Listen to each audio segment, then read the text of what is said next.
Stern now was Éomer's mood, and his mind clear again. He let blow the horns to rally all men to his banner that would come thither.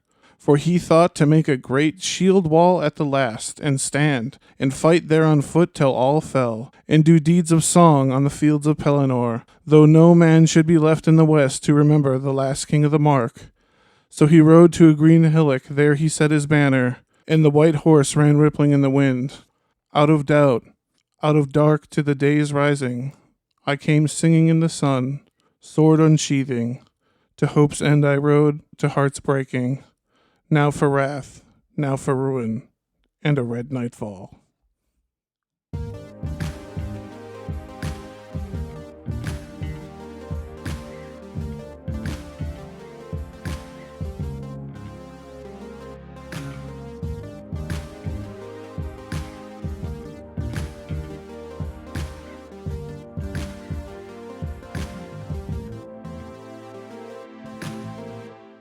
What's up, gang? I'm Danny J. And I'm Joel N. And we are Keep on Tolkien. Yeah. Welcome back, everybody. Welcome back or welcome to. Let's start off with a few announcements today. Just a reminder that we've got new KOT merch. Yeah. Probably one of the most exciting recent developments for us. Pretty cool. We had a suggestion on Discord today for a shirt that made me laugh, and I think we're going to do. Yeah, if you guys have suggestions, throw them out to us. So you'll find our merch store at keep-on-podcast-podcast.tmail.com. And like we mentioned, there will be new designs coming in the future. Yes, and also a new project that KOT's going to tackle for the new Rings of Power series. That's right, guys. Yeah, we're going to do our weekly reacts to the show, which coincidentally, if you're listening to this, has already happened. Has already begun. So wasn't that a great episode, you guys? That was so great. Wow, I can't believe it. Just a round of applause for how great that was. Oh my God, yeah, what a great show. So wonderful. So yeah, you'll have seen that. Can you believe already. it when that thing happened? Yeah, we recorded a different version of that, and we're gonna, if it sucked, we're gonna play that instead. Yeah, so if you hadn't realized, we're recording this ahead of time. Yeah. We clearly haven't seen the first episode yet. But movie magic, it's like a few weeks from now. Yeah.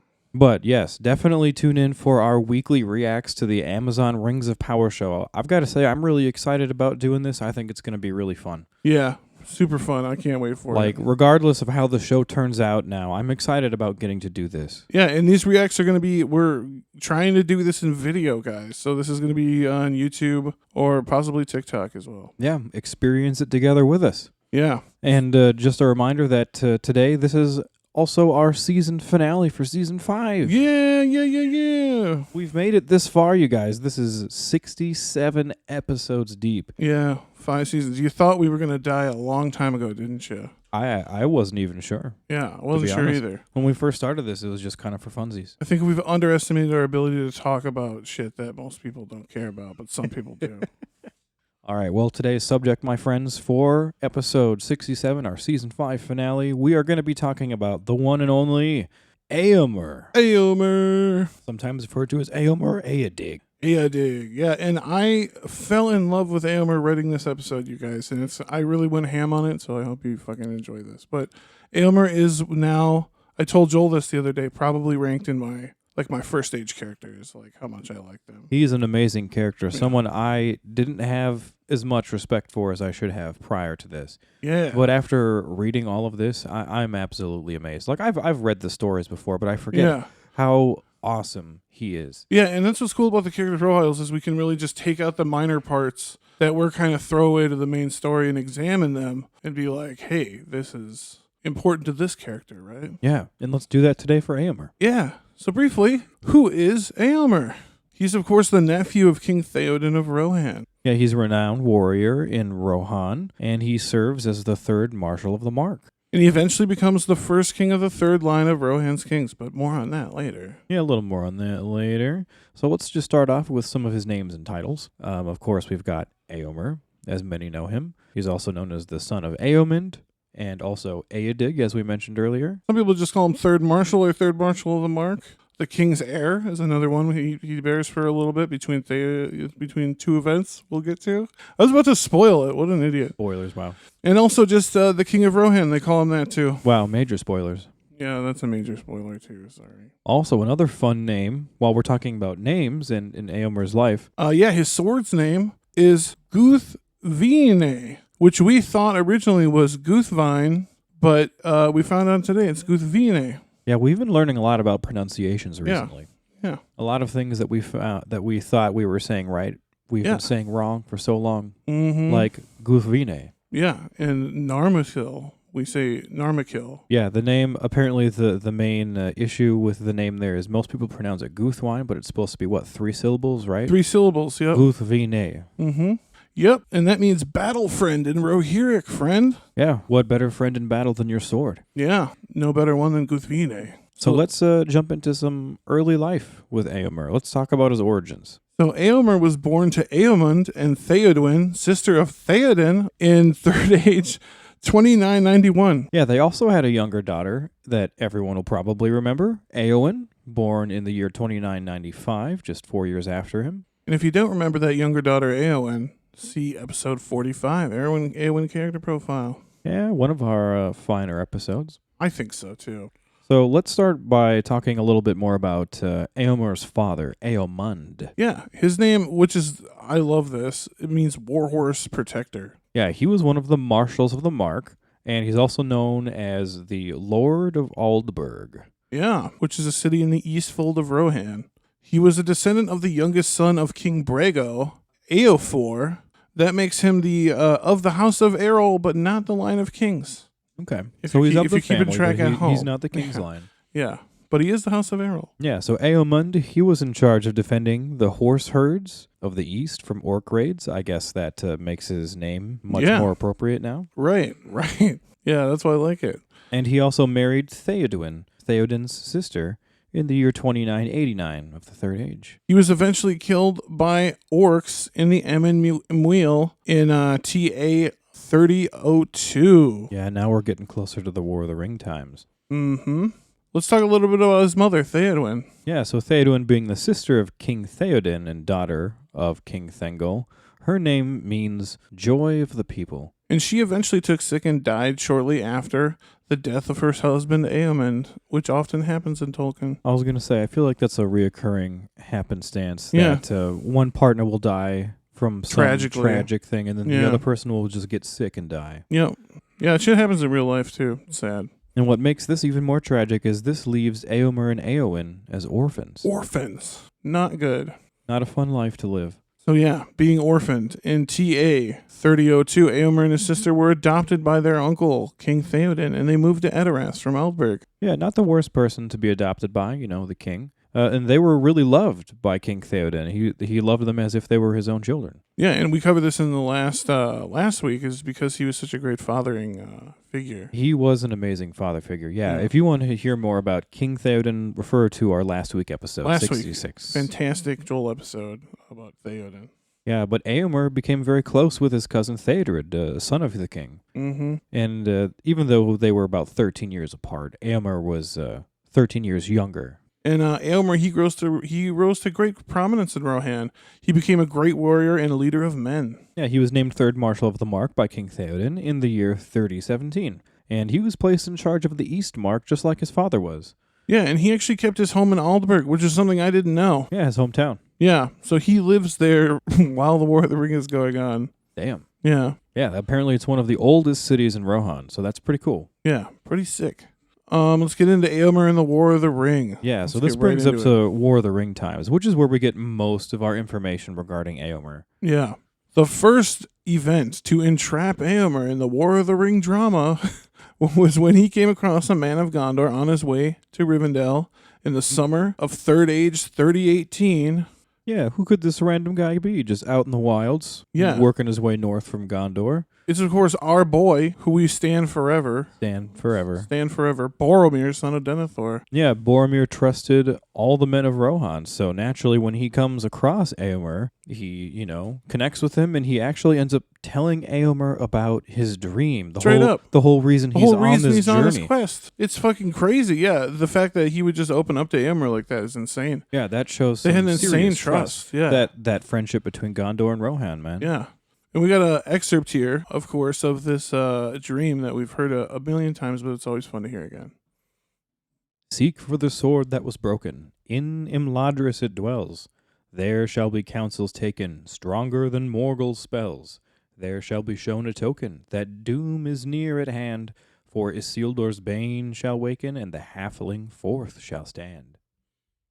Yeah, so this knowledge is kind of huge. Yeah, and I didn't even realize that Éomer had this knowledge. Yeah, this is pretty big. This means that Éomer is the only person in Rohan for a good while to know about this dream. And the whole council, like the fact that people are getting together in Rivendell. Oh, I didn't even think about that. Yeah, he knows about the council now. That's pretty big information. Mm-hmm. That's big insider information. Yeah, he knows. Well, at least I don't know if he knows about the council explicitly, but he knows people are gathering in Rivendell. Yeah, he knows something's going on. All his allies are gathering in Rivendell, he knows. Yeah, he's also aware of covert actions being taken against Sauron by his allies. Exactly. He's like, they're planning shit for our side, which is cool. And this is why he probably handles, because of this knowledge, this foreknowledge, this is probably why he handles what is about to happen so well in this story. And that's when he comes across the three hunters. Yes. I love this instance. This whole scene is great. Yeah, I love it too. So by September of the year 3018, this is when Saruman had claimed lordship over Rohan and closed the Gap of Rohan. And orcs and wildmen and wolves all raided Rohan at their own free will.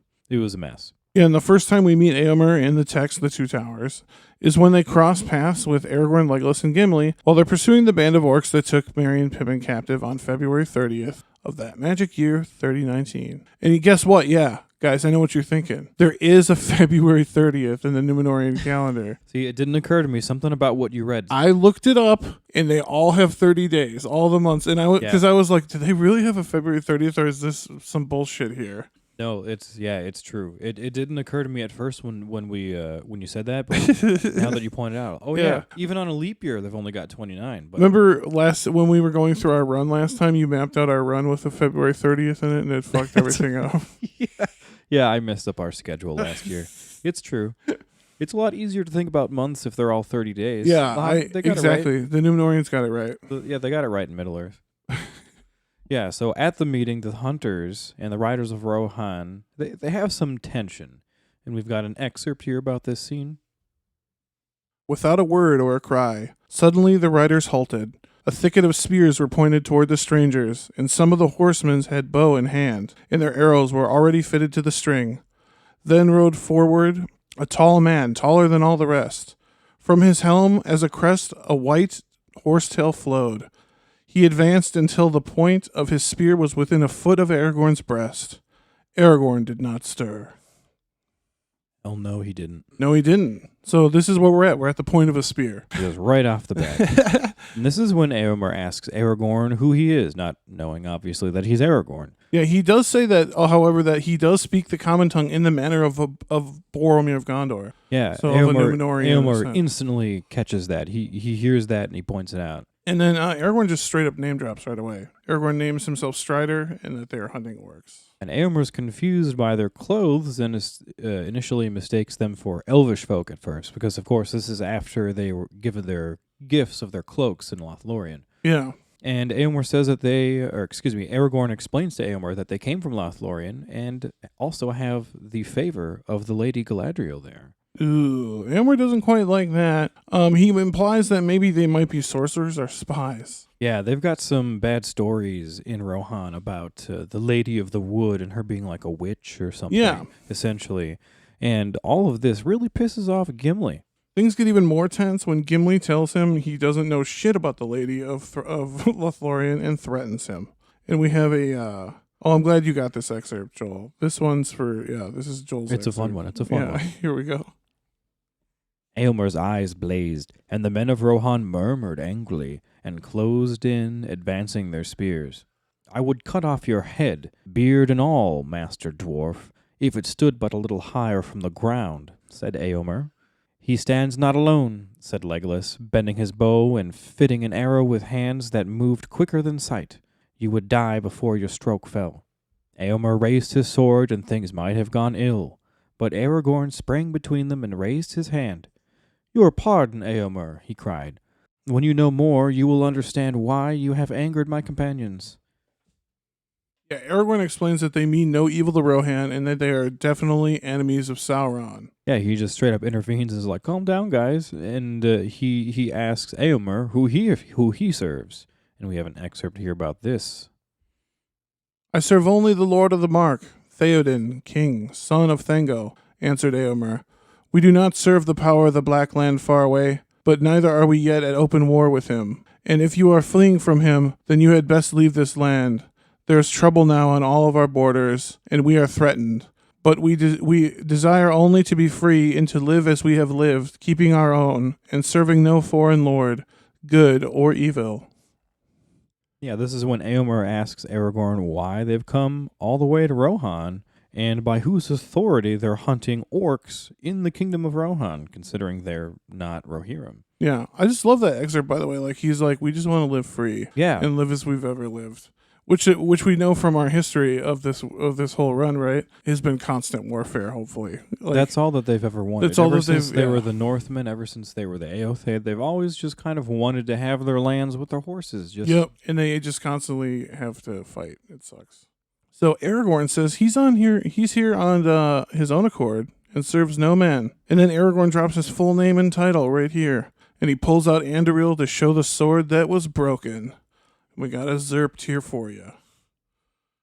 Éomer stepped back, and a look of awe was in his face. He cast down his proud eyes. These are indeed strange days, he muttered. Dreams and legends spring to life out of the grass. Tell me, Lord, he said, what brings you here, and what were you meaning of the dark words? Long has Boromir, son of Denethor, been gone seeking an answer, and the horse we lent him came back riderless. What doom to bring out of the north? Yeah, and Aragorn explains that Rohan also, they now have a choice to either go to war with Sauron sooner or later, or just wait for him to destroy their way of life. Yeah, Aragorn just kind of lays it out for him right then and there. You don't really have a choice here. Yeah, at this point in time, you're either going to war or you're just laying down. Éomer tells the hunters that they should pursue the orcs no further. Why? They killed them all. Because they're already dead. Yeah, back on February 6th of that year, Éomer caught word of there being a band of orcs traveling around Rohan, and he set out to find them over toward the Emyn Wheel, and he even defied orders of the king, at least Grima Wormtongue anyway. Yeah. The king via Grima Wormtongue, and he rode off and killed the orcs anyway. Yeah. And Éomer tells the hunters that 2 days prior to their meeting, they surrounded the orcs and they killed them all. The orcs, they inquire about Merry and Pippin, but Éomer said that there were only orcs. Yeah, we have an excerpt here about this.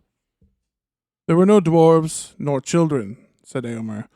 We counted all of the slain and despoiled them. Then we piled the carcasses and burned them, as is our custom. The ashes are smoking still. We do not speak of dwarves or children, said Gimli. Our friends were hobbits. Hobbits, said Éomer. What may they be? It is a strange name. A strange name for a strange folk, said Gimli. But these were very dear to us. It seems that you have heard the words that have troubled Minas Tirith. They spoke of the halfling. These hobbits are halflings. Yeah, Gimli laying it out for him. Yeah, just like, dude, these are important people. So after all this, Éomer figures that these three hunters, these guys, these people are the real deal. And he sends the Eored off for him to talk to the hunters in a more private setting. Yeah, I love when the characters do this. Like, Faramir does this too, remember? Like, yeah. Oh, we're talking about that kind of shit. This needs to be in private. Yeah, but it's usually away from the other men. Yeah. Yeah, so Éomer ultimately gets them alone, and that is when the conversation gets a little more real. Yeah, he asks about the quest that the companions are on. And we got an excerpt about this conversation. All that you say is strange, Aragorn, he said. Yet you speak the truth, that is plain. The men of the Mark do not lie, and therefore they are not easily deceived. But you have not told all. Will you not speak now more fully of your errand, so that I may judge what to do? And Aragorn, he explains that they'd set out from Rivendell with a fellowship that includes themselves, Boromir, whom he knows, the hobbits, and Gandalf. And Aragorn was supposed to go to Minas Tirith with Boromir, that is, until their quest got a little fucked up. Yeah. And Éomer, he rouses at the name of Gandalf, for he's known in Rohan. Yeah, Gandalf was known, like, everywhere. But he does kind of warn the companions not to openly use his name because, because he's like, I like Gandalf, but like a lot of people don't, you know? Yeah, he explains that things aren't so cool with Gandalf and Rohan at the moment. Yeah. We got an excerpt about what he says here. Gandalf, Éomer exclaimed. Gandalf Greyham is known in the Mark, but his name, I warn you, is no longer a password to the king's favor. He has been a guest in the land many times in the memory of men, coming as he will, often after a season, or often many years. He is ever the herald of strange events, a bringer of evil, some now say. A bringer of evil? Yeah, right. Yeah, Gandalf. He's just where he's needed, man. Yeah. Kind of like, I don't know, kind of like the Doctor in Doctor Who. Like, a lot of times, like, oh, you bring evil. No, man, he just shows up where he's needed. He shows up where evil is. So he explains that the last time Gandalf came to Edoras, he warned them that Saruman was a traitor and that he was just there in prison for like a long time and got out. Yeah. And then he says, Saruman's a traitor and he's also preparing war against you. Yeah, but this is that point where Theoden was under the influence of Grima. So this is when Theoden would not listen to Gandalf and essentially told him to F off, take a horse, and leave as fast as you can. Yeah, and now Theoden is super salty because he took fucking Shadowfax. He took Shadowfax. Yeah, so Éomer's like, yeah, so don't talk about Gandalf too openly right now. The king's a little pissed at him. A little sore. And Aragorn tells Éomer that Gandalf, you don't really got to worry about him because he's actually dead. He fell in Moria, and Boromir was also killed by the same orcs that they were following, trying to find Merry and Pippin. So it's kind of funny that Éomer is the one that got vengeance on Boromir. Yeah, it's because he was a friend of Boromir. He was for his part, yeah. So like he ultimately got the he vengeance. did. He didn't realize it at the time, but yeah, he ended up killing the orcs that killed Boromir. Fuck yeah, Éomer. And he expresses his sorrow at the passing of Boromir. And we got a excerpt about that for you. Your news is all of woe, cried Éomer in dismay. Great harm is this death to Minas Tirith and to us all. That was a worthy man. All spoke his praise. He came seldom to the mark, for he was ever in the wars on the east borders. But I have seen him. More like to the swift sons of Eorl than to the grave men of Gondor he seemed to me, and likely to prove a great captain of his people when his time came. But we have had no word of this grief out of Gondor. When did he fall? Aragorn says it's been 4 days since he was slain. I forget how quickly all these events happen in such rapid succession. Well, then that's when Éomer goes, he's impressed that the hunters made it this far within 4 days. Like, that's insane. Éomer's like, wait a minute, you said 4 days? Wait, where? You guys came from where in 4 days? Yeah, check out this excerpt here. Wide wonder came into Éomer's eyes. Strider is too poor a name, son of Arathorn. Wingfoot I name you. This deed of the 3 friends should be sung in many a hall. 40 leagues and 5 you have measured ere the 4th day is ended. Hardy is the race of Elendil. Hardy. I shook my fist as I did that. Yeah, Éomer then explains that he must return at once to King Theoden. Even though Grima has the king's mind, there are those in Rohan that are preparing for war nonetheless, and he's got to be around for that. Éomer's actually even pulled the herds out of the East Fold. He's like, they can't graze anymore. He's getting ready, yeah. He's getting things ready for war. And so the 3 hunters had previously heard a rumor that Rohirrim paid tribute to Sauron with horses, and they kind of mention it here. At the mention of the herd, it's actually Gimli that's like, hey, we heard this, so we got a Zerpt here for you. Then you do not pay tribute to Sauron? Said Gimli. We do not, and we never have, said Éomer with a flash of his eyes. Though it comes to my ears that lie has been told. Some years ago the Lord of the Black Land wished to purchase horses from us at a great price, but we refused him, for he puts his beasts to evil use. Then he sent plundering orcs, and they carry off what they can, choosing always the black horses. Few of these are now left. For that reason, our feud with the orcs is bitter. What would be really cool is if when they made the movie, the people that chose all the horses were like, no black horses for the Rohirrim. Honestly, I can't really think of them riding a lot of black horses. I don't know if I can recall them riding many in the movie. That's super interesting, though. You wonder where Mordor gets all of their specifically black horses. They steal them from the Rohirrim. Steal them all from the Rohirrim. Yeah, and Éomer then goes into how the real threat is Saruman, and how he's been fighting with this dude and his servants since last fall. Yeah, he speaks of how Saruman is an old man that comes, quote, hooded and cloaked, and he's crafty and cunning. And Éomer then goes on to pretty much beg Aragorn to come back to Edoras with him. Yeah, and Aragorn promises to go to Edoras, not now, but when he can. He says he's pretty fucking busy right now trying to save his friends. Yeah. Éomer explains further how fucked up things are in Edoras. Saruman works evil from within to neuter the effort to resist him. Yeah, Éomer explains that he's actually probably in big trouble for even killing those orcs that he just killed, as ridiculous as that may sound. Please come back with me. I might be in big trouble. I might actually be in trouble. I could really use you to vouch for me. Yeah. Yeah, and Éomer suspected that an alliance between Sauron and Saruman was currently going on. We got an excerpt here. Indeed, in this riding north, I went without the king's leave, for in my absence his house is left with little guard. But scouts warned me of an orc host coming down out of the east wall 4 nights ago, and among them they reported that some bore the white badges of Saruman. So suspecting what I most fear, a league between Orthanc and the Dark Tower, I led forth my Eorid, men of my own household, and we overtook the orcs at nightfall 2 days ago near the borders of the Entwood. Yeah, it was a rough battle, though. They lost 15 men and 12 horses in that battle. Yeah, I never realized that it was less of a slaughter than they show in the movie, at least. Yeah, I've always, I guess because of the movie, thought it was just kind of like a quick slaughter. Like they just rode up and... No, it was like an ambush that turned into a battle. It was a battle. A lesser-known battle, you might say? You might say? A sortie. It was a sortie. A sortie of sorts. A sortie. So Éomer again implores them to come back with him to Edoras and to help them out in war. Yeah, come back to war, friends. We got another excerpt for you. We are needed south and west. Will you not come? There are spare horses, as you see. There is work for the sword to do.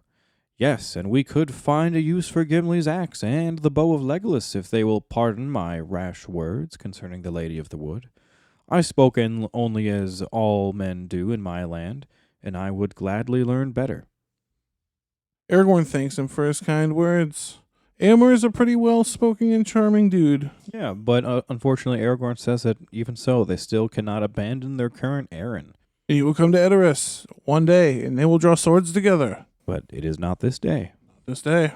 And Aragorn says that they have a token that their friends were alive at the east wall, and they cannot abandon them yet. Yeah, it's like, I know you think this is like fruitless or whatever, but like we knew they were alive at the east wall. That was like 2 days ago or whatever. We gotta find out. We gotta find out. So Aragorn says that he will come, and he will come to fight with Rohan. And he says that he's been to Rohan before, and he's actually fought for King Thengol, and he's even spoken with his father, Eomund. Yeah, Aragorn says that any of them would let him go about his way. Yeah, any of these older people, the Eomer's father Eomund, or even the old King Thingol. We've got an excerpt here about this scene. Never in former days would any high lord of this land have constrained a man to abandon a quest such as mine. My duty at least is clear to go on. Come now, son of Eomund. The choice must be made at last. To aid us, or at worst, let us go free. Or seek to carry out your law. If you do, there will be fewer of you to return to your war or to your king. Éomer was silent for a moment. Then he spoke. We both have need of haste, he said. My company chafes to be away, and every hour lessens our hope. This is my choice. You may go, and what is more, I will lend you horses. This is only, I ask, when your quest is achieved or proven vain, return with the horses over the Enwade to Meduseld, the high house in Edoras where Theoden now sits. Thus you shall prove to him that I have not misjudged you. In this I place myself, and maybe my very life, in the keeping of your good faith. Do not fail. I will not, said Aragorn. Yeah, and at that, Éomer lends them 2 horses. The horses by the name of Hasufel and Arad. Yeah. And he bids them farewell and good luck. And he apologizes to Legolas and Gimli about his shit-talking of Galadriel. Éomer seems pretty cute guy. He seems like a pretty cool guy. We got a Zerp here for you. Farewell, and may you find what you seek, cried Éomer. Return with what speed you may, and let our swords hereafter shine together. I will come, said Aragorn. And I will come too, said Gimli. The matter of the Lady Galadriel lies between us still. I have yet to teach you gentle speech. We shall see, said Éomer. So many strange things have chanced, that to learn the praise of the fair lady under the loving strokes of a dwarf's axe will seem no great wonder. Farewell. And with that, Éomer and the riders ride off to Edoras. I always thought that was a funny line. Yeah. Some good humor on Éomer's part. Yeah, I love it too. And it's a recurring humor, which is funny. Yeah, so let's get to some fun times in Meduseld. Fun times in Meduseld. So later on that very same day, Éomer reaches his home in Edoras, and he goes directly to report to the king what he knows. The orcs he killed proved that Sauron and Saruman are allies. Did I say that right? Sauron and Saruman? Yes, you got it, man. It's really hard to type, I know that. Theoden, Theodred, Saruman, Sauron. There's a lot of similar sounding names. Yeah. And the 3 hunters, they've come to Rohan as well, he says. Yeah, and he reports their names and that they are in the favor of Lady Galadriel. Yeah. And at this point, this is when the conversation goes south, and this is when Grima speaks up. And this, of course, leads to Éomer threatening Grima's life. Yeah, that little slimy piece of shit. Yeah. And then Éomer is arrested and put in jail.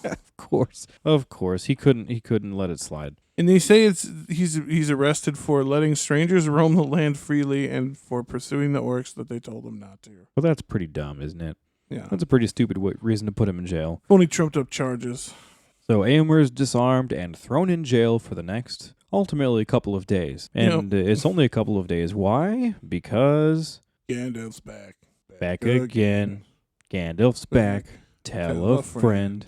So the first thing that Gandalf tells Theoden to do after healing him on March 2nd of that magic year 3019, he says, put your trust in Éomer rather than Grima, dummy. Yeah, idiot. Grima's he's a slimy snake. Oh, and in step 1, free Éomer from prison? Yeah, step 1, let's start by getting him out of prison. Yeah. So as Theoden is trying to ceremoniously grasp a sword that same day to show his reinvigoration, this is when Éomer finally reappears. And Éomer draws his own sword and lays it at the feet of Theoden.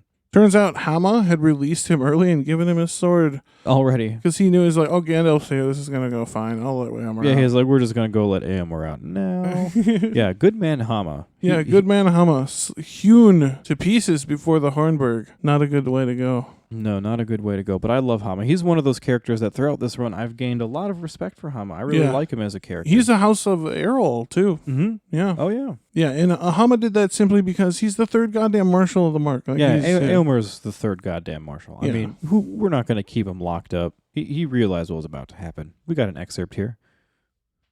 Take this, dear Lord, he said in a clear voice. It was ever at your service. 2 men came softly up the stairs, and now they were a few steps from the top. Éomer was there.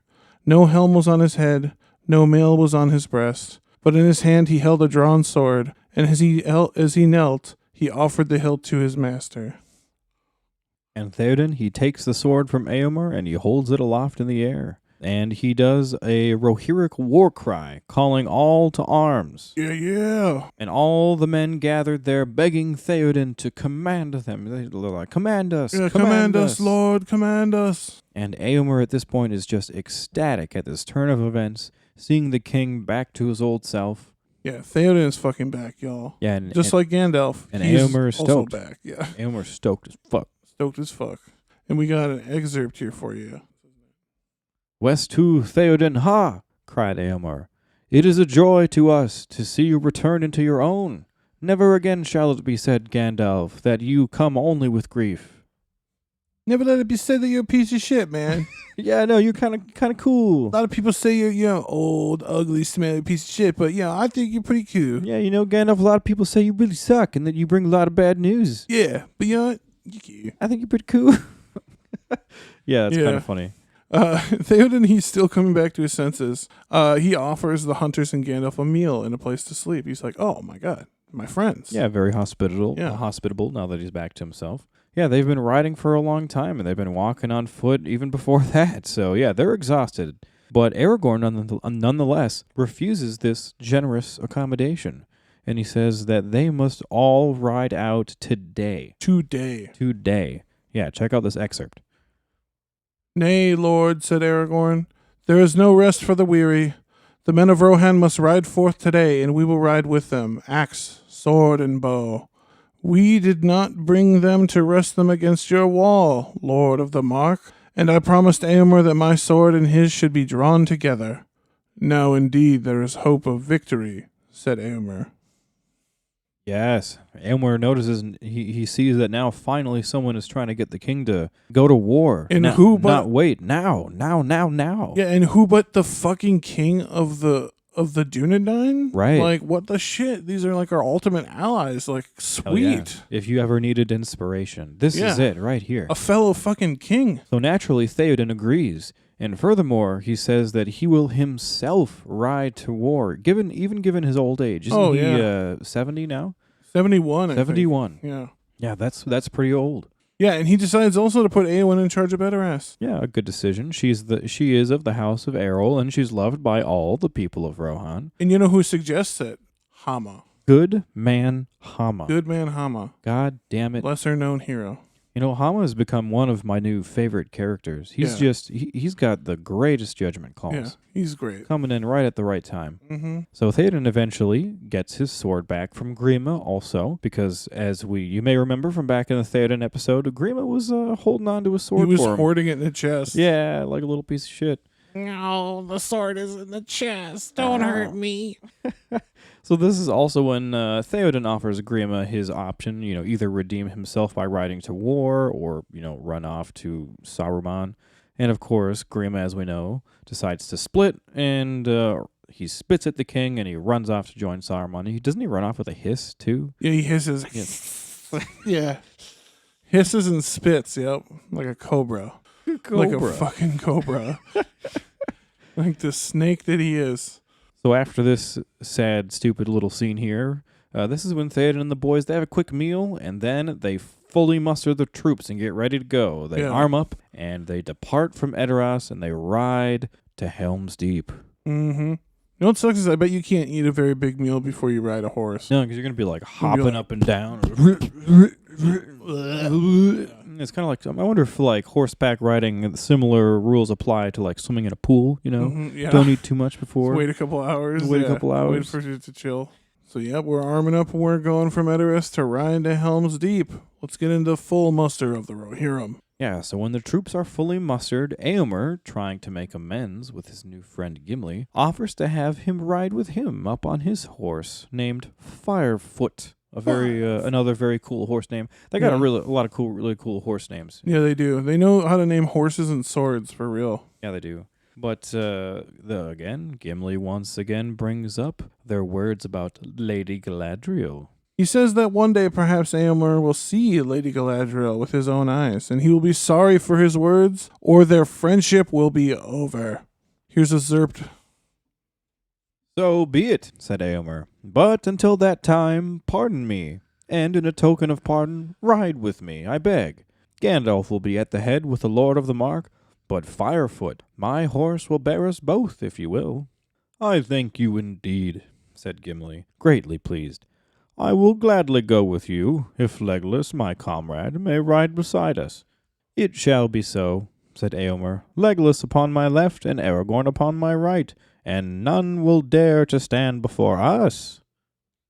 Fuck no, they won't. Hell yeah. Dude, so Aragorn, Legolas, Éomer with Gimli riding in front too? Yeah. Yeah. And everyone is now friends, and they're ready to kick some fucking ass together, dude. Yeah, and this is awesome. Yeah, and this is one of the things I really love about Éomer. Friendship is important to this dude. Really, really big. Really big. And he realizes immediately that he's upset Gimli and Legolas again by speaking shit against Galadriel. And he's extends the olive branch right away. And he's repeatedly, yeah. Yeah, so this is at least the second time now that he's mentioned wanting to make up for his bad words or apologizing for it. And this isn't even the last time. He brings it up again in the future, too. Oh, yeah, we'll see. Yeah, he is a great friend to have. Yeah, Éomer's dope, guys. I hope you all are enjoying Éomer and how cool he is. Friendship is magic. Magic, really. It really is. And nobody understands that like Éomer. So let's get into what everyone's been waiting for. Éomer and the Battle of Helm's Deep. Helm's Deep. Let's get right into it. So contrary to the Peter Jackson films, Éomer is actually there fighting throughout the entire Battle of Helm's Deep. He doesn't come later on. No. That's Erkenbrand. Yep, that's Erkenbrand. And this is an important moment for his character because this is where the friendship between Éomer and Aragorn really is solidified. It really blossoms. Yeah. And I'd say that's a shafted right there. Yeah, like the development there with their friendship. Yeah, the friendship of Aragorn and Éomer shafted. Shafted. So on their way to Helm's Deep, they encounter a weary soldier named Carol. Carol, and every time I see his name, I want to say Creole. Yeah, same. It's all the same letters, right? He bears bad news. He says that all of Isengard is empty and that they've come too late with too few men. Yeah, he reports that the fords of Isen have already been overrun and that Saruman is now going full conquest on Rohan, and their forces are already scattered all over the Westfold, and Erkenbrand is currently MIA. He's just running around, just trying to round everyone up at the moment. Yeah. But the man is overjoyed to see Theoden riding with the company, and he offers him his sword, and his sword is notched. It's like broken. Yeah, he's clearly been fighting. Theoden takes it and actually has him ride with him to fill him in on all that has happened. Yeah, he's like, come with us, tell me everything. Yeah, so this news disturbs Gandalf greatly, and the group is dismayed when Gandalf says that he now has to go do some wizard shit. Wizard shit, you guys. I gotta run off and do some wizard shit. I have no excuse but to say that I am doing wizard shit, and it does not concern you. Yeah, and he says he'll be back in a little while, and not to worry. Let's see what he says here in this excerpt. Ride, Theoden, he said. Ride to Helm's Deep. Do not go to the fords of Isen, and do not tarry in the plain. I must leave you now for a while. Shadowfax must bear me now on a swift errand. Turning to Aragorn and Éomer and the men of the king's household, he cried, Keep well the Lord of the Mark until I return. Await me at Helm's Gate. Farewell.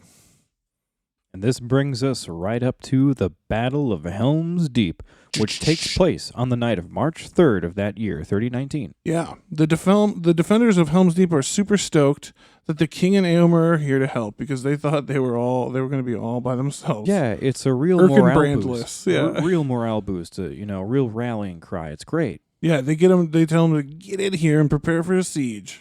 And Éomer gets right to it. And we got a little Zerb here for you about that. Quickly, Éomer set his men in readiness. The king and the men of his household were in the Hornburg, and there also were many of the Westfold men. But on the Deeping Wall and its tower and behind it, Éomer arrayed most of the strength that he had, for here the defense seemed more doubtful, if the assault were determined and a great force. The horses were led far up the deep, under such guard as could be spared. Yeah. Now, we aren't going to go into the full badassery that is the Battle of Helm's Deep, but we're going to highlight the parts that pertain to Éomer. Yeah. We did talk about possibly doing just like covering this as an episode, like Helm's Deep. Yeah, absolutely. Helm's Deep is one of those major battles that if people don't already know it, we've talked about it multiple times in the past. But yeah, we could also just do a whole episode on it in the future because it's a major battle. Yeah, and it's awesome. It is really awesome. So when the assault on the gate begins, Éomer and Aragorn, they spring into action together. Yeah, and thus fulfilling Aragorn's promise that they will fight side by side together. And they gather up a group of swordsmen to go fight the orcs on the causeway. And up on the causeway, they have battering rams. We've got a excerpt here about this scene. Together, Éomer and Aragorn sprang through the door, their men close behind. The two swords flashed from the sheath as one. Guthmine, cried Éomer. Guthmine for the mark. Anduril, cried Aragorn. Anduril for the Dunedain. Charging from the side, they hurled themselves upon the wild men. Anduril rose and fell, gleaming with white fire. A shout went up from the wall and the tower. Anduril, Anduril goes to war. The blade that was broken shines again. Dismayed, the rammers let fall the trees and turned to fight. But the wall of their shields was broken as by a lightning stroke, and they were swept away, hewn down or cast over the rock into the stony stream below.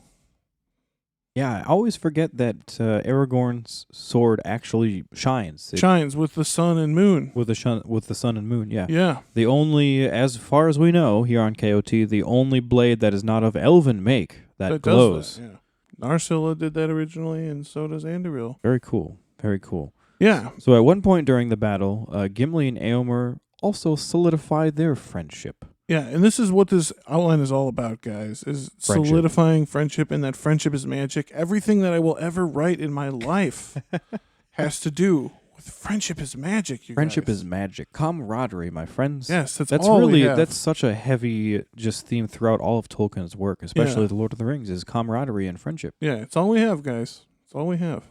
So this is when Gimli and Éomer, they solidify their friendship. Éomer, he's nearly taken over by a group of orcs and saved at the last by the axe of Gimli. And we got usurped from who else but Joel about the dwarf shit. They turned and ran. At that moment, some dozen orcs that had lain motionless among the slain leapt to their feet and came silently and swiftly behind. Two flung themselves at the ground at Éomer's heels, tripping him, and in a moment they were on top of him. But a small dark figure that none had observed sprang out of the shadows and gave a hoarse shout. Baruch Khazad! Khazad Hai Menu! An axe swung and swept back. Two orc fell headless. The rest fled. Yeah, dwarf shit. Dwarf shit. Beheading. So on March 4th, Éomer, he retreats with his forces into the deep. Yeah, things aren't going so well. So Aragorn and Theoden, they go on ultimately a suicide charge down the causeway. Because we got Éomer and Gimli down in the deep, right? And I don't know where the fuck Legolas is at this point. Probably in the deep, too. But they're defending like the entrance to the caves because the wall has been busted. Yep. And then Theoden and his men are going to come out of the keep and just do their suicide mission. Yeah, they're like, what else can we do at this point? Things are looking pretty dreary for them. But that morning, at sunrise, the one and only Erkenbrand arrives with 1,000 infantry on foot to defeat the attackers and win the battle. Yeah, and after the battle, Éomer greets Theoden and, of course, Gandalf, who is also here now, with zeal. Yeah, Éomer is just absolutely thrilled to see them both. And we've got an excerpt here about this scene. Welcome, Éomer, sister son, said Theoden. Now that I see you are safe, I am glad indeed. Hail, Lord of the Mark, said Éomer. The dark night has passed, and the day has come again, but the day has brought strange tidings. He turned and gazed in wonder, first at the wood, and then at Gandalf. Once more you come in the hour of need unlooked for, he said. Unlooked for? Said Gandalf. I said that I would return and meet you here. You did not name the hour nor foretell the manner of your coming. Strange help you bring. You are mighty in wizardry, Gandalf the White. I love that Gandalf was just like, I told you I'd be here. What the fuck? In regular Gandalf fashion, he's like, I'm Yeah. not sure what you mean. I totally told you. Yeah, he's such a stoner, dude. Like, he's like, I told you I'd be there, man. Like, Yeah. And then what they the all fuck? Yeah. and then they all stand back and have a good laugh while all the Huorns eat all the dead orc bodies. Yes. Yes. Totally normal. We should. That would be such a fun scene. They all laugh. Like, they all got shoulders on hands. They're all laughing. Like, you can just hear bones crunching in the background. Yeah, just terrifying. Orcs just Terrifying. yeah. But again, no rest for the weary. No rest. So when the battle is all finished, Gandalf suggests that the king ride to Isengard now to confront that butthole Saruman for doing all this in the first place. Yeah, and Éomer, of course, goes and rides with the king and Aragorn and Gandalf to Isengard for this meeting. And on the way there are a few strange things that happen to them. Yeah, they see a group of 3 ants, which we had the excerpt in the last episode about the 3 ants. That was fun. Go check that out. Go check that out. Yeah, and that was a first for most of them, just seeing ants in general. Yeah, and they also reach the Fords of Isen and see that they almost run dry. We got a little zerped about the Fords of Isen. The riders looked down upon the crossings, and it seemed strange to them, for the fords had ever been a place full of the rush and clatter of water upon stones. But now they were silent. The beds of the stream were almost dry, a bare waste of shingles and grey sand. "This has become a dreary place," said Éomer. "What sickness has befallen the river? Many fair things Saruman has destroyed. Has he devoured the springs of Isen too?" "So it would seem," said Gandalf. Yeah, and as they are passing the fords, Gandalf also shows Éomer the memorial raised to the men who fell fighting at the fords. This is one of the things that Gandalf was doing while he was gone. He was directing this to be built. Yeah, when he went and did his wizard shit. Yeah, this was part of wizard shit. He was getting a lot of things done. Yeah, check out this excerpt here. "Look," said Gandalf, "friends have labored here." And then they saw that in the midst of the Eot a mound was piled, ringed with stones and set about with many spears. "Here let them rest," said Éomer, "and when their spears have rotted and rusted, long still may their mound stand and guard the fords of Isen." A wonderful memorial to those that fell at the fords. Yeah. But that night, as they camp, another strange thing happens. They see steam, what they call steams, rising from the direction of Isengard. Yeah, like big clouds. Yeah. We got a little zerped about this strange event. "What do you think of that, Gandalf?" asked Aragorn. "One would say that all the wizard's vale was burning." "There is ever a fume above that valley in these days," said Éomer, "but I have never seen aught like this before. These are steams rather than smokes. Saruman is brewing some devilry to greet us. Maybe he is boiling all the waters of Isen, and that is why the rivers run dry." Yeah, so they're not really sure what's up. Yeah, and as the viewer, we know what's going on. We know, but Right. they're probably mildly terrified. They're mildly terrified and in the dark about what is happening right now. And also, as they ride, they're overtaken by the Huorns. Another strange and terrifying event. This is in the middle of the night that this happens too. Yep. And it just goes whoosh beyond them like on either side of them, just like dark figures. It's got to be terrifying. Yeah, and they're pretty fucking, obviously terrified.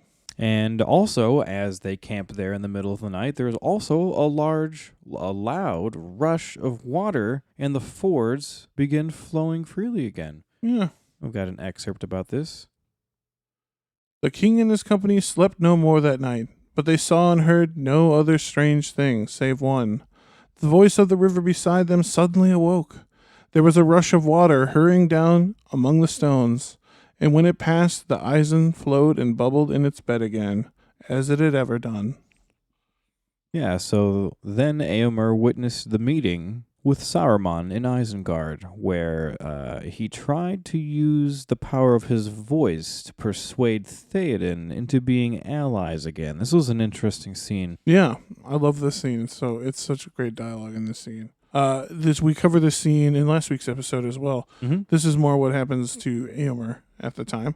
But the Theoden shit is so great. Go back and listen to it if you haven't. Yeah, absolutely. Theoden doesn't answer any of Saruman's questions at first when Saruman asks him if they'll have peace. You know, the whole peace dialogue. Peace dialogue. But Éomer actually breaks the silence. He's the one that's like, "Please answer this asshole and tell him to fuck himself." And this is the excerpt of him saying that. Still Theoden did not answer. Whether he strove with anger or doubt, none could say. Éomer spoke. "Lord, hear me," he said. "Now we feel the peril that we were warned of. Have we ridden forth to victory only to stand at last amazed by an old liar with honey on his forked tongue? So would the trapped wolf speak to the hounds if he could. What aid can he give to you, forsooth? All he desires is to escape from his plight. But will you parley with this dealer in treachery and murder? Remember Theodred at the fords, and the grave of Hama in Helm's Deep." Yeah, like, dude, let's not let this guy get to us at this point here. You know? Yeah, no. Éomer breaks down. He's like, "Dude, remember your dead son? Yeah, exactly, and dude. Hama, good man Hama, they hewed his body even in front of the Hornburg. Yeah. And Saruman has some choice words for Éomer as well. And here's an excerpt about his words. If we speak of poisoned tongues, what shall we say of yours, young serpent? Said Saruman, and the flash of his anger was now plain to see. But come, Éomer, Éomer's son, he went on in his soft voice again. To every man his part. Valor in arms is yours, and you win high honor thereby. Slay who your lord names his enemies, and be content. Meddle not in policies which you do not understand, but maybe, if you become king, you will find that he must choose his friendships with care. The friendship of Saruman and the power of Orthanc cannot be lightly thrown aside. Whatever grievance, real or fancied, may lie between. You have won a battle, but not a war, and that with help on which you could not count again. You may find the shadow of the wood at your own door next. It is wayward and senseless and has no love for men. Just taking a shot at the fucking trees there. Yeah, taking a shot at the trees. Also, I just love how Éomer is really the first one here to get Saruman to react. Yeah, he makes him angry first. He's the first person to get him clearly react angrily, to start to break down his facade a little bit. Yep. Yeah, but also, luckily, even though Theoden was silent at the time, we know he was not fooled, and he harshly declined Saruman's offer. Oh, yeah. When you hang from a gibbet for the sport of your own crows. For the sport of your own crows, then we shall have peace. Gibbets and crows. Gibbets and crows. Gandalf then takes action, and he destroys Saruman's staff. Yeah, he literally blows it to pieces on his hand, and the head of the staff comes toppling down the stairs to his feet. It's really cool. After their encounter with Saruman, Éomer rode with Theoden and the company to Dunharrow, where the Rohirrim were mustering yet again for war. More war. War. What is it good for? So while riding to Dunharrow, this is when Éomer greets a man who is the leader of a band of riders. Yeah, strange riders are these. But these guys are, of course, our friends from the north, the Dunedain fucking Rangers. This is when they come across the Grey Company. Yeah, that's what they call them, the Grey Company. And here's an excerpt. Rohan? Rohan, did you say? That is a glad word. We seek that land in haste from long afar. You have found it, said Éomer. When you crossed the fords yonder, you entered it. But it is the realm of Theoden the king. None ride here save by his leave. Who are you, and what is your haste? Halbarad Dunedain, ranger of the north I am, cried the man. We seek one Aragorn, son of Arathorn, and we heard he was in Rohan. Yeah, and Rohan, Aragorn's ecstatic to meet these guys. Yeah, Aragorn steps forward and he's like, "Oh my god!" Yeah, this is the coolest shit that could ever happen. The Dunedain are here, but they're kind of here for a shitty reason, though. Yeah, it kind of sucks that they have to be here, but still, good company. We got an excerpt here about this.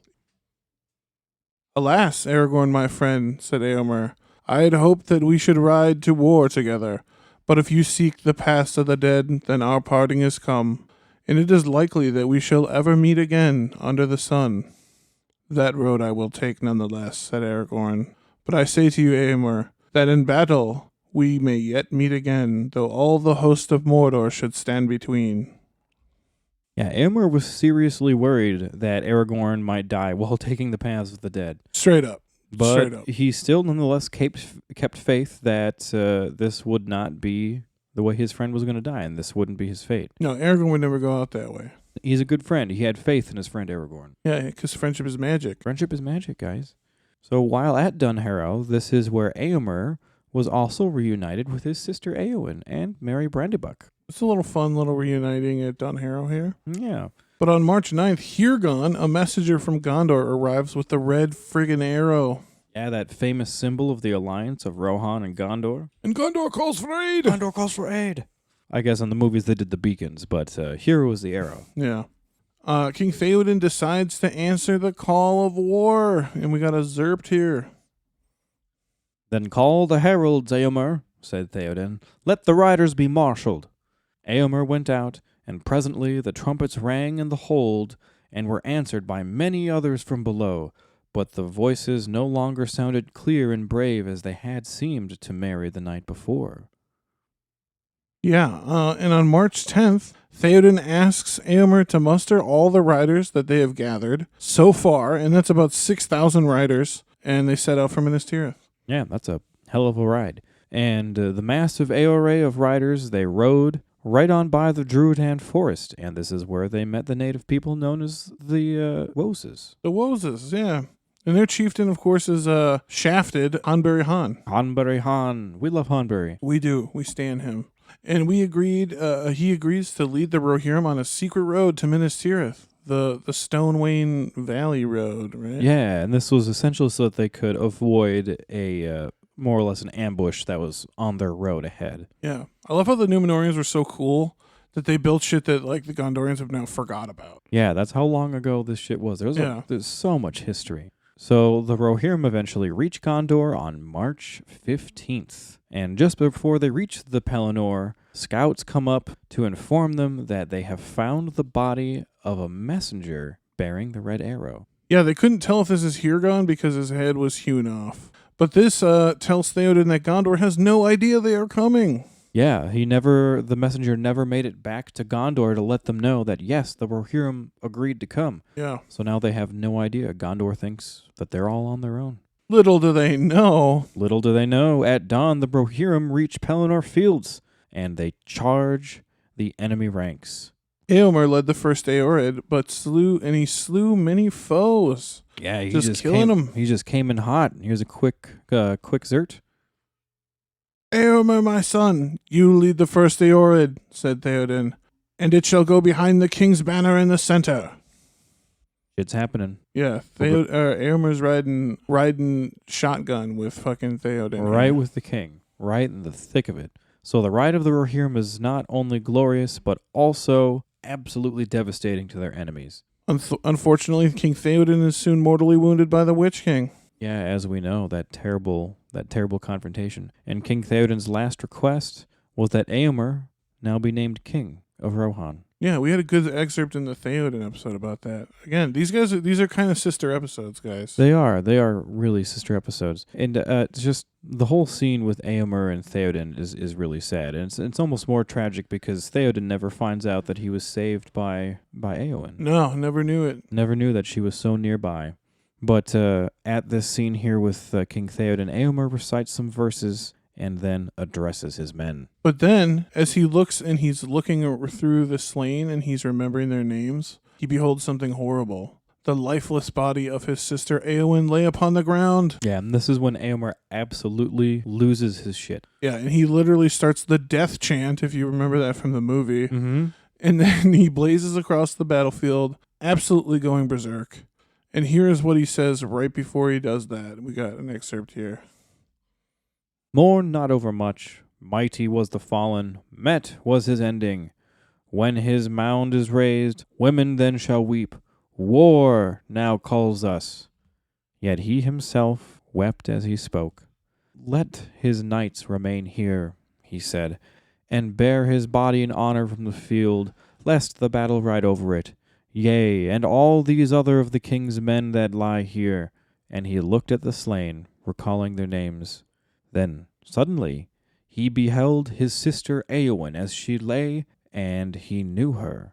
He stood a moment as a man who is pierced in the midst of a cry by an arrow through the heart, and then his face went deathly white, and a cold fury rose in him, so that all speech failed him for a while.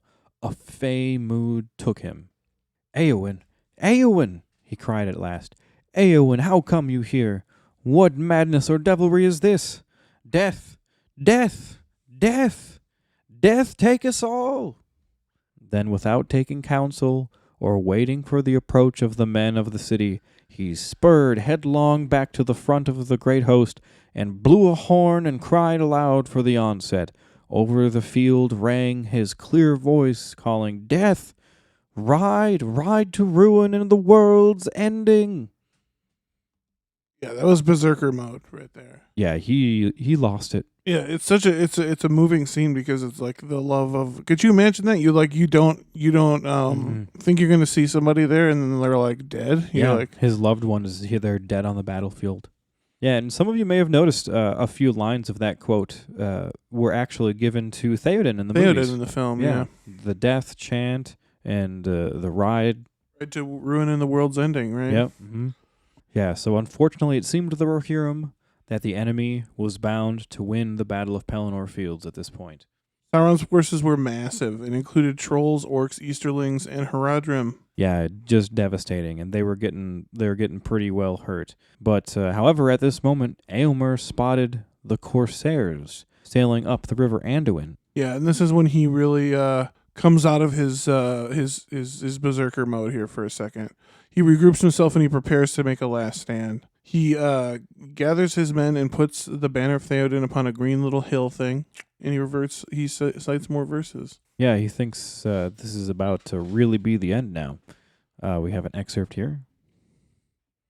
Out of doubt, out of dark, to the day's rising, I came singing in the sun, sword unsheathing, to hope's end I rode, and to heart's breaking, now for wrath, now for ruin, and a red nightfall. And that was the opening excerpt. Yeah. So the dark flags that had been The Corsair ships. That had been on the Corsair ships, he realizes at this point, have actually been replaced with the banners of Elendil. Yeah, not just the flag of Gondor either. It specifically goes out and says it's got the 7 stars for Elendil. That's something that people haven't seen in that area for a long time. And it's made by for Aragorn by Arwen, of course. Halbarad brought it with him. Yeah, and this ultimately shows Éomer that the Corsairs have actually already been defeated.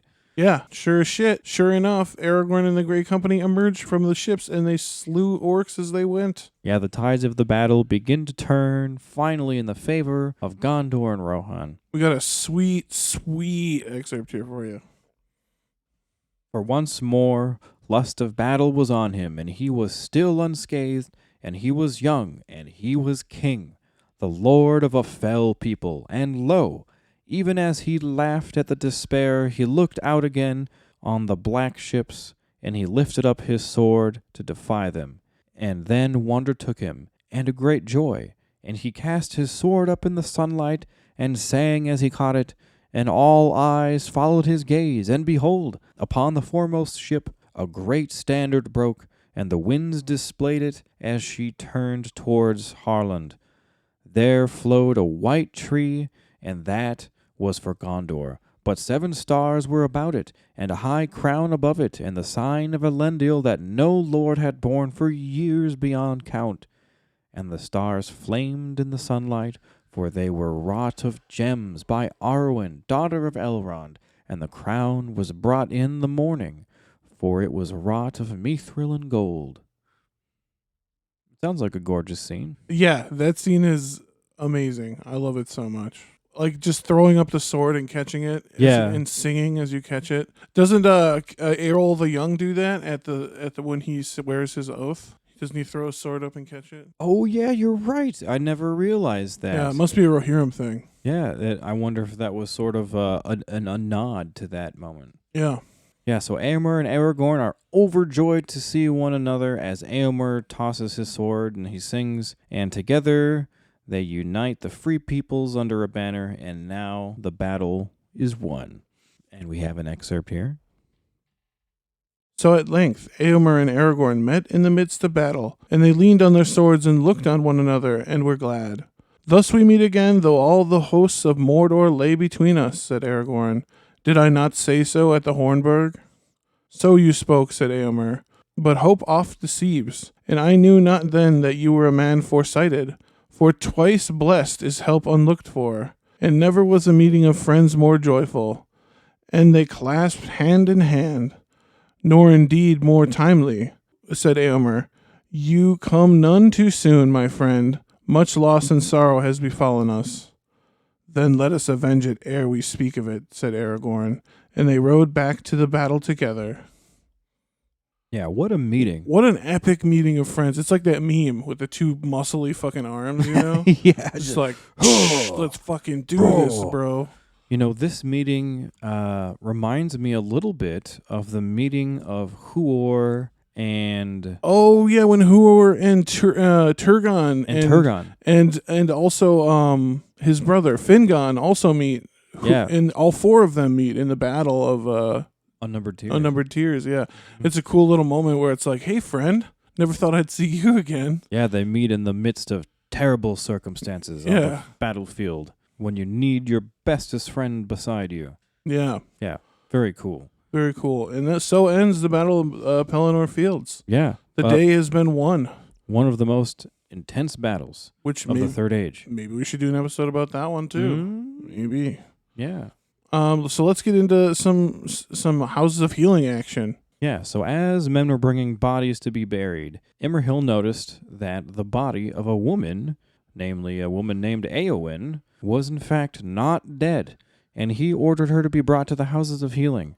God, I always feel so bad for Éowyn that she never got... I feel like she just got left out on the, on the fucking battlefield. They didn't even realize she wasn't dead. Didn't even realize she was there. Yeah. I love when Imrahil is like, "Are there no leeches among you?" Like, yeah, you couldn't tell she wasn't dead. Éomer, on the other hand, had no idea that Éowyn was alive, and he sought for her body among the slain. How traumatizing. Yeah, how scary. I got an excerpt about that. But Éomer said, "Where is the lady Éowyn, my sister? For surely she should be lying beside the king, and in no less honor. Where have they bestowed her?" And Imrahil said, "But the lady Éowyn was yet living when they bore her hither. Did you not know?" Then hope unlooked for came so suddenly to Éomer's heart, and with it the bite of care and fear renewed, that he said no more, but turned and went swiftly from the hall, and the prince followed him. Yeah, he's everything, Éomer. He's a friend, he's a brother, he's a sinner, he's a saint. Imagine that emotion, that surge of emotion. You go from mourning and kind of pissed off that maybe they're disrespecting your dead sister's body to, oh, she's alive. She's alive and she's somewhere that she needs you. Yeah, but she's struggling. Yeah, that's a lot of intense emotions to work through. Yeah. Aragorn, he secretly enters the city, and he went to the Houses of Healing because he's a skilled healer. Yeah, and his healing skills were needed. And he used some crushed ethelas leaves in some warm water and created like a steaming ethelas vapor. And he bathed the injured, including Éowyn. He bathed her face and arms in this. This is something that is specifically supposed to help with like the black breath, right? Mm-hmm. Aragorn asked Éomer to call his sister's name because Aragorn perceived that she loved him dearly and would answer his call. Yeah, Aragorn knew how much she cared for Éomer. And Éowyn, luckily, awoke to his call, and the first thing that she sees is her brother Éomer's face.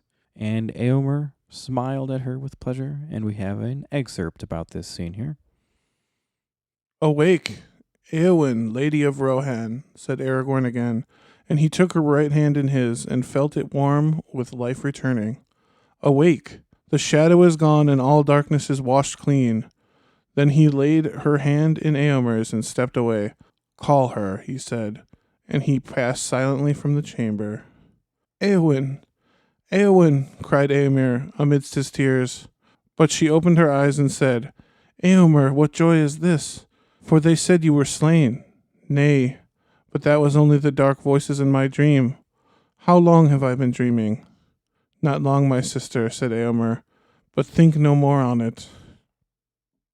Now he's a caretaker, too. Yeah, exactly. What a good guy. Well, just all around. Éomer's the shit, y'all. So Éowyn requested that Éomer, being the king of Rohan, also go ahead and name Merry Brandybuck a knight of Rohan. Yeah. Jesus, like, he did some pretty amazing shit, helping take down the Witch King and whatnot. Oh, all that shit. Yeah, that's what you're referring to? Yeah, I'd say so. Yeah. On March 16th, Éomer went to the last debate outside of Minas Tirith in a tent, which where the Western commanders decide to march on the Black Gate. Yeah, this is essentially where they finally decide to go on like their suicide mission, because they're like, what do we do? What's left? Yeah, and Gandalf is like, suicide mission? And they're all like, sounds like, I can't think of a better idea. All right. Yeah, so they did not expect to defeat Sauron in battle, but rather their purpose was to distract his attention from Frodo trying to destroy the One Ring in Mount Doom, as I'm sure some of you may know a little bit about. Éomer had a little to say during the debate, which is funny because, he's usually a pretty outspoken guy. Yeah, and he doesn't say much in this time. He only knows that he will roll with his new homies till the bitter end, whatever that may be. And we have an excerpt here for you. As for myself, said Éomer, I have little knowledge of these deep matters, but I need it not. This I know, and it is enough, that as my friend Aragorn succored me and my people, so I will aid him when he calls. I will go. Just like that. Just fucking like that. That's it. That's it. That's all I needed. I don't need to know anything about wizards and Sauron and rings and hobbits And history. and all this bullshit. I know that my friend needs my fucking help, and I'm going with him. Yep, that's our guy right there. That's Éomer, just in a nutshell. In a nutshell. And on March 18th, this is when the Western armies set out on their suicide mission for the Black Gates, led by Aragorn. Yeah. They arrive at the Black Gate on March 25th. Yeah, and as we know, this is when the Battle of the Black Gate breaks out. Yeah. However, as we also know, the One Ring is luckily destroyed right at this time, and Sauron is defeated. Yeah, March 25th, Freedom Day. The last of the Dark Lords is defeated. So April 8th, Éomer attends the ceremony for the victory at the Fields of Cormallen. This is such a cool chapter. That's where they keep saying, praise him with great praise. Praise him with great praise.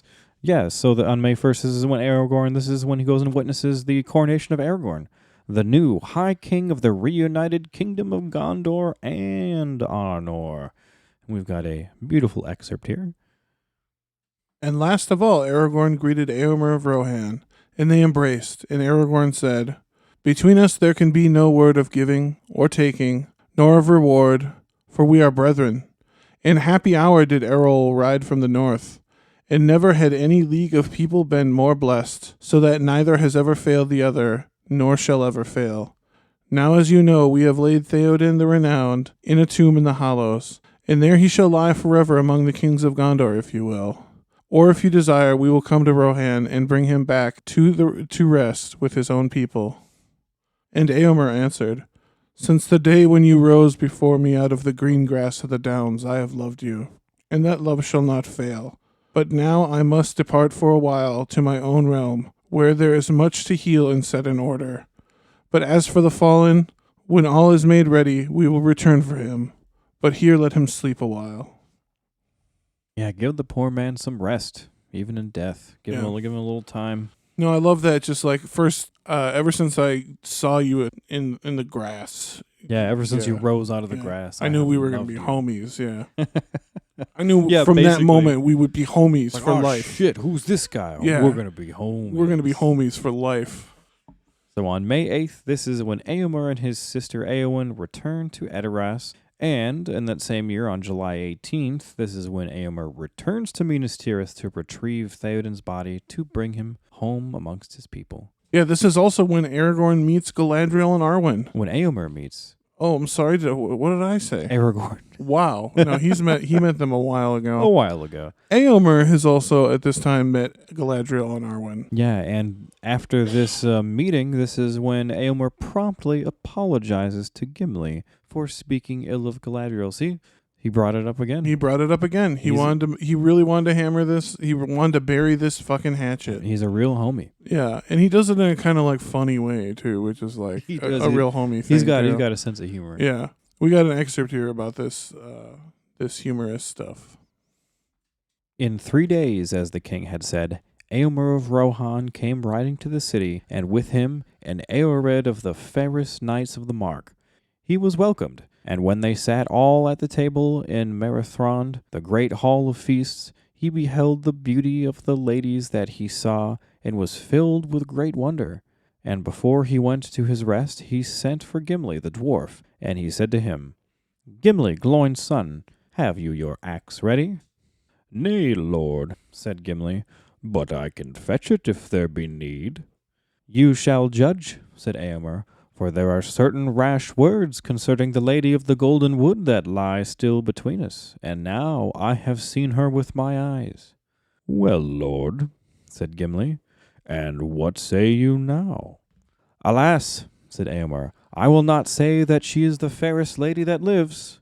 Then I must go for my axe, said Gimli. But first I will plead this excuse, said Éomer.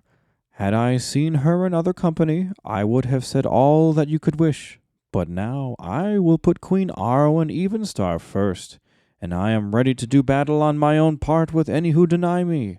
Shall I call for my sword?" Then Gimli bowed low. "Nay, you are excused for my part, lord," he said. "You have chosen the evening, but my love is given to the morning, and my heart forebodes that soon it will pass away forever." Yeah, that's some friend shit. It's really funny. I love that. They're kind of like, just like we buried the hatchet. Now we're homies. Like, there's nothing that lies between us being homies now. Yeah, that whole thing was basically Tolkien's version of like friendly banter. Yep, exactly. Which I love that. I love that whole thing. Same. On July 22nd, Theoden's body was escorted from Gondor to Rohan. Yeah, and during Theoden's funeral feast on August 10th, this is when Éomer announces that his sister Éowyn will be marrying Faramir, steward of Gondor. And here's an excerpt about this here. At last, when the feast drew to an end, Éomer rose and said, "Now this is the funeral feast of Theoden king, but I will speak ere we go of tidings of joy, for he would not grudge that I should do so, since he was ever a father to Éowyn my sister.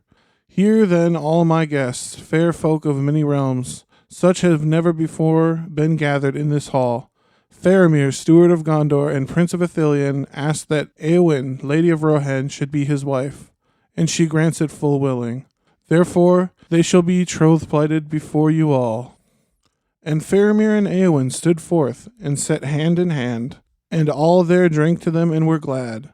"Thus," said Éomer, "is the friendship of the Mark and of Gondor bound with a new bond, and the more do I rejoice." Beautiful. At least we're ending on a positive note, right? Yeah, and it's like homies, we're so much more homies now. You know what I mean? Like, we're literally brothers now, you know? Literally family now. Yeah, we're literally family now. Lots of good things happening. So Éomer now also bids farewell to Merry and honors the Hobbit on his departure. Yeah, and we got an excerpt here for you between these two characters, which is a great exchange. And Éomer said, "Kings of old would have laden you with gifts that Owain could not bear for your deeds upon the field of Mundberg, and yet you will take naught, you say, but the arms that were given to you. This I suffer, for indeed I have no gift that is worthy. But my sister begs you to receive this small thing as a memorial of Durnhelm and of the horns of the Mark at the coming of the morning." Yeah, this is when Éowyn gives to Merry the horn of Rohan. Yeah, man, that's a pretty major gift. Yeah, this, you may know, is from the horde of Skatha the Worm. Yeah, there's a lot of history behind this horn. It's pretty precious to Rohan. Yeah. Yeah, so that means a lot, giving that out to Merry. Yeah, straight up. This thing brought out of the north by Eorl the Young. Yeah, so that's a wonderful gift and a wonderful just show of friendship and camaraderie once again there. Yeah, and if you remember, Merry puts that horn to use in the Scouring of the Shire. Yeah, he does. See our episode about that. So, finally, in the year 3021 of the Third Age, this is when Éomer marries Lithiriel of Gondor, and they have a son named Elfwine. And Elfwine becomes king of Rohan when Éomer dies in the fall of the year 63 of the Fourth Age. And what a life lived by Éomer Éadig, son of Ealmund. Son of Ealmund, Éomer Éadig. He has Yeah. really seen some crazy times. Yeah, he has, and he's gotten through it using what? But friendship. Friendship, the magic of friendship. The magic of friendship. But that pretty much wraps up the life of Éomer Éadig, my friends. Yeah, and we got some final thoughts on Éomer here. Yeah, so ultimately, rounding this all up, what do we think of Éomer? He is really we think he's the friend that everybody needs. Yeah, for real. He's the ultimate friend. And I would almost put him on standard with Sam as far as friendship goes. Yeah, absolutely. Yeah. I could see it. Yeah, he's an amazing friend to have. And he's a true friend that'll ride or die for anybody he considers homies, which I just love people like that in life. you Yeah, know? and he's also a fantastic brother to Éowyn. Yeah. And I think you could argue that he was pretty much a brother to Theodred as well. Yeah, totally. Yeah, we don't get to hear much about their relationship, which is sad. I would love to hear more about that. Yeah, we know that they were tight and that they loved each other, but Yeah. yeah, and Éomer also never really tears Eowyn down or makes her feel less than he just because she's a woman. a woman Yeah. in this society. Yeah. He never blames her for wanting to fight in war or anything. No, of all the people that could shit on her, it's never Éomer. Yeah, if anyone, he understands most of all that she'd actually be a hell of a warrior to have on the field. Yeah, he's a badass warrior, and he will fight for the things he loves and cares about. Yeah, I think that's pretty self-evident. He will fight to the death. And aside from all of this, he is also a wise man. He's a wise leader. For his, especially from a group of people that aren't really known for their wisdom, per se. Right, yeah, the horse lords. Yeah, and he knows about in the beginning, he knows about the dream and shit like that, and he puts that into context and uses it. He doesn't need to know much, but he's wise in what he knows. Right, he might not be book learned, but he's wise. Right. Very wise. Yeah, and guys, I really fell in love with Éomer writing this, and I hope you did too. He's definitely now one of my favorite characters in the Legendarium. Yeah, and I personally have definitely gained a lot of respect for Éomer after this. I learned a lot about him throughout this episode. Cool guy. And also, I didn't put this in the outline, but might as well do it. We've been doing it recently. Shout out to Carl Urban, the guy that plays Éomer. Carl Urban. He's been doing a lot of good stuff recently. I'm really glad that he's getting a lot of recognition. Yeah. I've loved him since Ghost Ship. Oh, really? Yeah, the horror film really Ghost Ship. I was just I was watching something with him the other day where he was talking about some of his past roles. I didn't even realize he goes all the way back to Xena, the Warrior Princess. Yeah, shit. He's like the bad guy on that show, and he was so young. It was ridiculous. I can hardly recognize him. Yeah, all on that those show. Kiwi actors in that show. Yeah. Yeah, he did Éomer great, man. Yeah. He really had that determination, that booming voice where you felt that determination. Yo, and let's not sleep on Dredd 2011. Oh yeah. Judge Dredd. Judge Dredd? Yeah, that movie rules if you haven't seen it, guys. Watch Dredd. Yeah. Carl Urban. He's great. Wow, what a guy. What a guy. Check out all his movies. Check out all his work. So, yeah, that's it for season 5, guys. Holy shit. Holy shit. Yeah, you guys, we made it through another season. All thanks to you guys, really. Yeah. And guess what? We're going to return with season 6 this November. Yeah, Noviembre, friends. This year, so November 2022, we'll be coming back with season 6. So stay tuned. Mark your calendars. Yeah, and also don't forget to check out our weekly reacts to the Amazon Rings of Power show. Yep, which will already be out by the time this episode. Yeah, we know you guys are watching, so tune in for our weekly reacts. If you you're curious as to what other people may have thought about what you just watched, go pull us up. Go check it out. See what we think about this. See what we think. Because everybody's got their ideas, but I think we'll have our ideas of our own. But that's all we've got for you today, folks. Thank you for listening to KOT Podcast. Subscribe to us on Spotify, SoundCloud, or iTunes. Yeah, just go to your provider /Keep on Tolkien and stay up to date with all of our new episodes. And while you're there, don't forget to rate us and leave us a review. If you like us. If you like us, and if you don't, move along. Move along, sir. Move along. Don't forget to check out our new merch store as well. Oh, yeah. That's keep-on-tolkien-podcast.tmill.com. More merch coming in the future. More merch coming in the future, guys. Also, make sure to follow us on social media. Join the Discord. We use that all the time. Yeah. It's super fun. Server name is Keep on Tolkien Podcast, and you can find a invite link in the description of this episode. So go check it out. Join us. Yeah. Follow us on Twitter as well at KOT Podcast. We're always hyping the new episodes and stuff on there. If you want to, you could follow me, Danny J. at Danny J. KOT. Tweet sometimes. Yeah, go ahead and follow us on Facebook. That's facebook.com/official Keep on Tolkien. And while you're there, join the KOT Talk group and ask us questions and join in some discussions with other fans. Yeah, follow us on Instagram at Keep on Tolkien Podcast. And also, we're on TikTok now. We don't have that on here. Holy shit. We're getting with the times, guys. Yeah, we have a TikTok. Search for us. Keep on Tolkien Podcast. Yeah. And also, thank you 1,000 times to our patrons on Patreon. Yes, the biggest thank you. It is because of our patrons that we're even back on the air currently. Yes. This podcast still comes out of pocket, but our donations from our patrons really helps subsidize the cost so much. It really helps us keep this going. Yeah.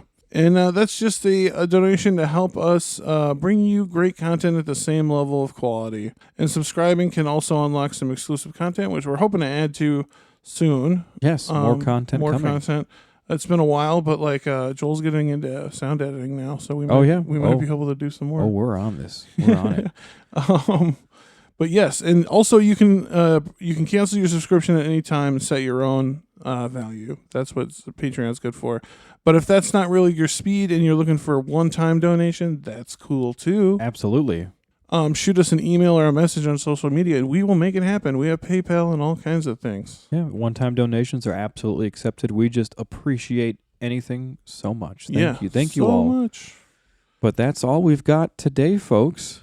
I'm Danny J. And I am Joel N. And we are Keep on Tolkien.